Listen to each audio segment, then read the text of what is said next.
Hello everyone, my name is Naman Goyal and today we are going to learn chapter 14 of class 7th symmetry, right? देखो last lecture में हमने क्या देखा था कि line of symmetry क्या होता है, ठीक है। अब आज अपन जो पढ़ने वाले हैं वो है what, rotational symmetry.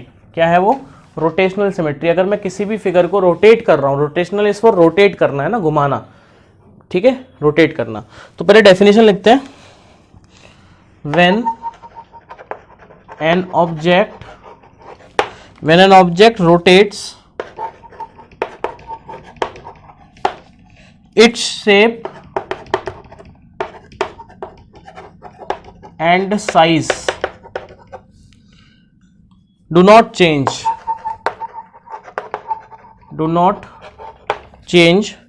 The rotation turns an object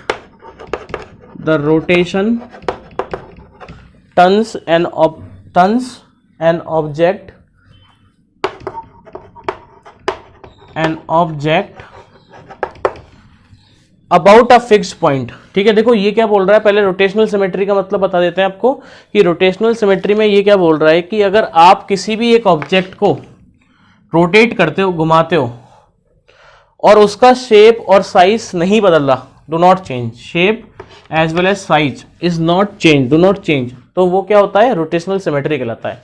अब the rotation turns an object about a fixed point,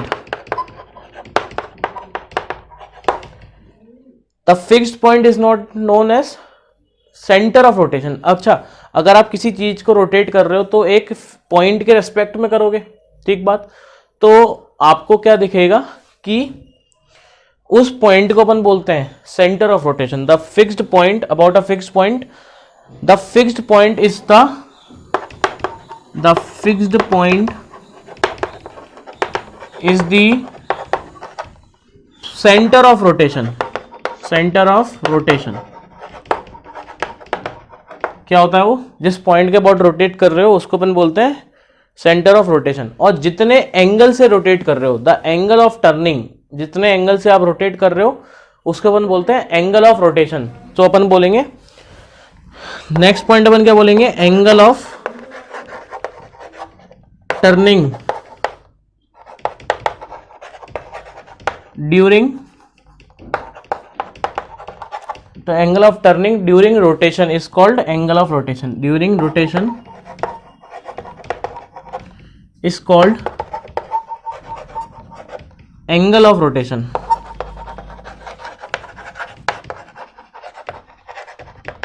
ठीक है, तो पहले मैंने क्या बोला कि भाई रोटेशनल सिमेट्री का मतलब क्या होता है कि अगर आपने किसी भी ऑब्जेक्ट को रोटेट किया और उसका शेप और साइज नहीं बदला तो उसका मतलब क्या है कि इट कंटेन्स रोटेशनल सिमेट्री। अगला क्या बोला, the rotation turns an object about a point, the fixed point is known as centre of rotation. अब मैंने किसी एक फिक्स्ड पॉइंट के अबाउट उसको रोटेट किया है तो वो फिक्स्ड पॉइंट जो है वो क्या कहलाता है, centre of rotation. Next is angle of turning during rotation is called angle of rotation. जितने एंगल से आप रोटेट कर रहे हो उसको अपन बोलते हैं एंगल ऑफ रोटेशन, ठीक है। अच्छा, अगली नेक्स्ट बात क्या है, direction of rotation. Direction of rotation. अच्छा, डायरेक्शन क्या क्या हो सकती है, देखो किसी चीज को अगर आप क्लॉकवाइज डायरेक्शन में रोटेट कर रहे हो या एंटी क्लॉकवाइज डायरेक्शन में रोटेट कर रहे हो तो कौन कौन सी डायरेक्शन हो सकती है, एक तो होती है clockwise and anti clockwise. Clockwise and anti clockwise, दो तरीके की डायरेक्शन हो गई, क्लॉकवाइज और एक एंटी क्लॉकवाइज, ठीक बात, ठीक है। तो ये हमें जो टर्मिनोलॉजीज थी वो हमें पता लग गई, ठीक है। अच्छा, कंप्लीट रोटेशन और होता है एक कंप्लीट रोटेशन। कंप्लीट रोटेशन का मतलब क्या है कि अगर आपने किसी भी ऑब्जेक्ट को 360 डिग्री एंगल से रोटेट किया, जैसे मान लो इस पॉइंट के अबाउट, ये हमारे पास ऑब्जेक्ट है, इस ऑब्जेक्ट को हम रोटेट करेंगे और ये जो ग्रीन वाला पॉइंट है इसके रिस्पेक्ट में रोटेट करेंगे। तो ये हमने ऐसे रोटेट किया, 90 डिग्री एंगल रोटेट हुआ, फिर इसको ऐसे किया 90 और हुआ, ठीक है, 90 और, तो 270 हो गया और 90 और 360। तो जब भी आप किसी भी ऑब्जेक्ट को 360 रोटेट करते हो तो वो हमेशा सेम मिलता है, ठीक है। तो ये इसका मतलब है 360 डिग्री रोटेशन, और 360 डिग्री अगर आप रोटेट कर रहे हो तो वो आपको हमेशा वही फिगर देगा, ठीक है। कर लेंगे। अच्छा, आप एक एग्जाम्पल से और समझ लेते हैं।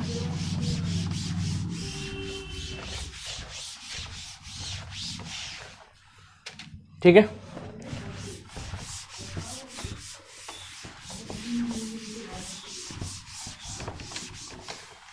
देखो अब हमारे पास मान लो ये फिगर है,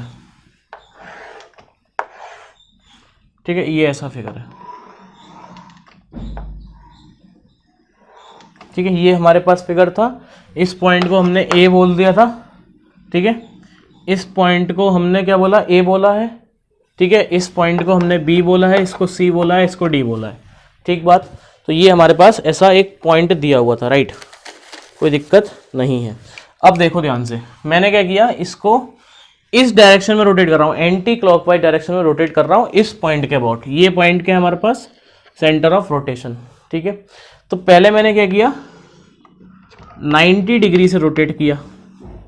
तो अगर ये 90 डिग्री से रोटेट करूंगा तो ये वाला पॉइंट इधर चला जाएगा, ये इधर आ जाएगा, तो फिगर जो हमें मिलेगा वो कैसा मिलेगा, ये पॉइंट बन जाएगा। ये देखो ए पॉइंट बी की जगह आ जाएगा, ये बी हो जाएगा, ये सी हो जाएगा और ये डी हो जाएगा। ये जो ये है ये ऐसा आ जाएगा, ठीक है। ये वाला यहाँ पे आ जाएगा, ये यहाँ पे आ जाएगा, ये यहाँ पे आ जाएगा, ठीक है। तो क्या हमें फिगर सेम मिल रहा है, सेम वही मिल रहा है। तो एंगल ऑफ रोटेशनल सिमेट्री इसके पास है। अच्छा, 90 डिग्री से और किया, 90 डिग्री से अब इसको किया, तो देखो क्या आएगा। अब होगा क्या, ये जो बी पॉइंट है ये यहाँ चला जाएगा, यहाँ पे ए आ जाएगा, यहाँ पे सी आ जाएगा, यहाँ पे डी आ जाएगा, ठीक है। अब ये वाला जो फिगर था वो ऊपर की साइड चला गया, ये ऊपर वाला यहाँ आ गया, ये वाला नीचे आ गया और नीचे वाला यहाँ चला गया, ठीक है। तो अभी भी सेम मिल रहा है, ठीक है। अब मैंने इसको एक बार और किया 90 डिग्री से रोटेट, देखो क्या मिलेगा, ठीक है, ये ऐसा है, ठीक है। ये जो ए पॉइंट था वो यहाँ पे चला जाएगा, बी यहाँ पे आ जाएगा, सी यहाँ आ जाएगा और डी यहाँ आ जाएगा, ठीक है। ये जो ए वाली जो फिगर था ये वाला, ये यहाँ पे बन जाएगा, इधर वाला यहाँ आ जाएगा, इधर वाला नीचे आ जाएगा और ये इधर आ जाएगा। तो देखो अभी भी सेम मिल रहा है, ठीक है। अब इसको मैंने एक और बार रोटेट किया, ठीक है, ऐसे ही, ठीक है, इसी डायरेक्शन में रोटेट करा ना, एंटी क्लॉकवाइज। तो ये 90 डिग्री आ गया एक और बार, है ना। तो देखो फाइनल फिगर क्या मिलेगा अपने को, ये पॉइंट ए आएगा, ये बी आएगा, ये ए यहाँ पे आ जाएगा, बी यहाँ पे आ जाएगा, सी वहाँ पे और डी यहाँ पे, ठीक है। तो ये जो ए वाला जो फिगर है वो यहाँ पे आ जाएगा, बी वाला यहाँ पे आ जाएगा, सी वाला यहाँ पे आ जाएगा और डी वाला यहाँ पे आ जाएगा, ठीक है। तो अभी भी देखो सब में फिगर वही मिल रहा है ना। तो इसको अपन बोलते हैं रोटेशनल सिमेट्री। कर लेंगे ना, कर लेंगे, ठीक है। अब जैसे मान लो ये तो हमने एक एग्जांपल देख लिया, एक और देख लेते हैं एक बार, है ना।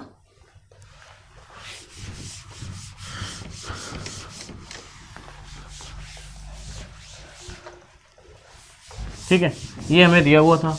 अब जैसे मान लो हमें दिया हुआ है, फॉर एग्जांपल हमारे पास है ये